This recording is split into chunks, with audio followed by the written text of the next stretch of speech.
MadWorld. If you're not a contestant, who are you? You with some kind of rescue squad? There's gonna be a rescue, right? Why haven't they sent anyone yet?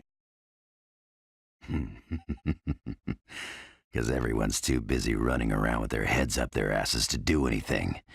Sorry, but the cavalry ain't coming. Platinumgames is known for some excellent titles. Vanquish, Bayonetta, and Metal Gear Rising: Revengeance, just to name a few. But their first game was MadWorld. Released exclusively for the Nintendo Wii in 2009, MadWorld is an over-the-top and extremely violent hack and slash. You don't see me bragging. Yes, you do. To stumble like that, you can do any fucked up thing you want to him. Same principle as Roofy. For points. He's got no heart, and he's a man. I rest my case. With a unique art style and ridiculous violence, MadWorld definitely stands out among the Wii library of games. But is it as good as the rest of the developer's well-known titles? Let's take a look. That gives new meaning to breaking wind. MadWorld takes place in the fictional Varigan City. Some group of terrorists cut off the city from the rest of the world and released a virus that would kill the inhabitants in less than 24 hours. Only if the citizens kill each other will they receive a vaccine. Now, because of all the chaos, the city turned into the location for the infamous game show Deathwatch. You play as Jack, and he's quickly sponsored by Agent 13 to compete in Deathwatch, fighting his way through the ranks to become champion. There is a signing bonus, right? Using Jack's fists, the chainsaw attached to his arm, and a bunch of weapons, the goal is to move from area to area, killing enemies in gruesome and extremely violent ways. Sociopath. Aren't you the one who participated in and won Deathwatch? Yeah, but I only killed people. That's not cool. So each area is in a different location throughout the city, and you have 30 minutes to achieve the score needed to fight the area's boss.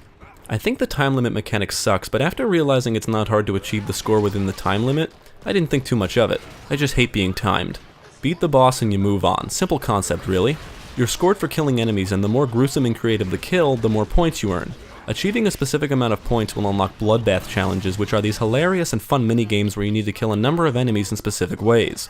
One challenge has you using a golf club to hit zombies' heads through rings for points, and another has you throwing enemies into a jet engine. It's insane. The Bloodbath Challenges are introduced by a character known as the Black Baron, and he's got some pretty funny lines, and he always ends up getting killed by his assistant. He's like a vulgar cartoon character. God, bitch! I'm gonna pimp smack your ass when I get... Oh. With that said, the voice acting during gameplay is truly hilarious. As you play, there are announcers commenting on what's going on, and they'll often banter and insult each other and just say some ludicrous shit. John DiMaggio and Greg Proops provide the voices for the announcers and really do an excellent job. You know, I like a gal who sucks as much as the next guy, but this blood-hungry bitch can give a hickey that'll put you in the morgue. The areas themselves are complete with hazards like spinning blades, spikes, and other death traps to assist you in causing the ultimate carnage. You can pick up most objects on the ground and hurl them at enemies. Cramming a dude inside a barrel and then shoving a signpost through his head is just one of many ways to kill your foes. There are 2 areas that have Jack riding his motorcycle and killing enemies at high speeds. You would think this sounds awesome, but they kinda suck. There's only a few attacks you can pull off, and it just becomes boring after only a few minutes. These sequences don't feel as well developed as the on-foot areas, and they lack any kind of real challenge. You're burning up the road! The areas have these mayhem dispensers that will dispense different weapons, including a spike bat, daggers, spear, golf club, torch, and the magnet gun. They're pretty self-explanatory, with the magnet gun being the most unique. This thing can suck up several enemies, and if you're smart, you would launch them into a death trap. It's just a shame you don't get to use it often. The weapons can only be used for a limited time and will eventually break. You can always switch back to your chainsaw as well, saving the other weapon for later. Jack starts each area with 2 lives, and if you lose all your lives, you have to start the area over. Picking up health pills restores a portion of Jack's health, and onions restore all of his health. But you want to look out for Jack balloons, as they grant extra lives. Even if you obtain extra lives, they don't carry over to the next area, which kinda sucks. The boss battles themselves can be challenging but never get infuriating. They all have their own attacks and patterns that can be memorized. You'll fight some vampire chick with big boobs and even a Frankenstein looking dude. They're all pretty unique for the most part. I guess Frank just couldn't take the juice. The boss battles always consist of what the game calls a power struggle, which just means quick time events using motion controls. They're not really hard to pull off and will result in serious damage if you're successful. If you fail, you take damage. He's throwing that wide. ass around like a $2 whore. Each area contains a different variety of enemies. You start off against basic thug-like looking enemies that don't pose much of a threat, but as the game progresses, the enemies become more aggressive. Frequently, you'll encounter bigger, brutish enemies that take more than a few punches and slices to kill. The driller enemy in particular takes way too long to kill with basic attacks. After a while, they drill into the ground only to reappear later, so I found that using the environmental death traps is the best way to combat them. Other than that, you've got zombies, ninjas, and even aliens. So as fun as the game is, it can be a bitch to control. First of all, the camera is horrendous. It never really stays behind Jack, and I would always end up taking damage from attacks I couldn't see coming. There is a lock-on mechanic, but it's useless since most of the time Jack would never actually face the enemy, causing my attacks to miss.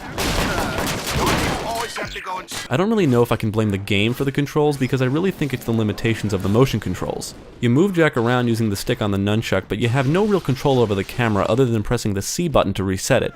You'll frequently have to shake the nunchuck and or Wii remote to perform attacks, and of course you'll be swinging them around to avoid attacks and perform QuickTime events. It becomes tiring. Attacking involves pressing A to punch and swinging the Wii remote around for more brutal strikes. The motion controls can work well, but frequently I would perform the wrong attack or my swing wouldn't register, causing me to take damage or even die. And that's probably the most frustrating thing about this game. One area in particular has this Grim Reaper wannabe enemy type, and if he manages to land a hit on you with his scythe, it's an instant death. Man, that fucking hurts. He'll give you head that'll leave you weak at the knees. And not in a good way. With the spotty motion controls, I died frequently when facing this guy. Yeah, it's bullshit. Pretty tough. Another problem with the controls is the backflip. Backflipping is essentially dodging, and it's your only real defense. The problem is you can only do a backflip. So if you wanted to dodge an attack and then counter with a strike, constantly moving backwards can make this difficult.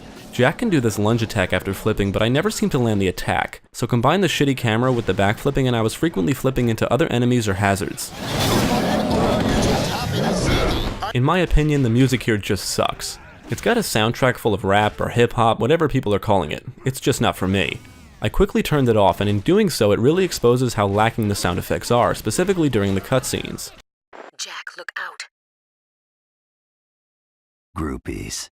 It shows off the frequent and sometimes long silence between dialogue only for me to remember I turned the music off.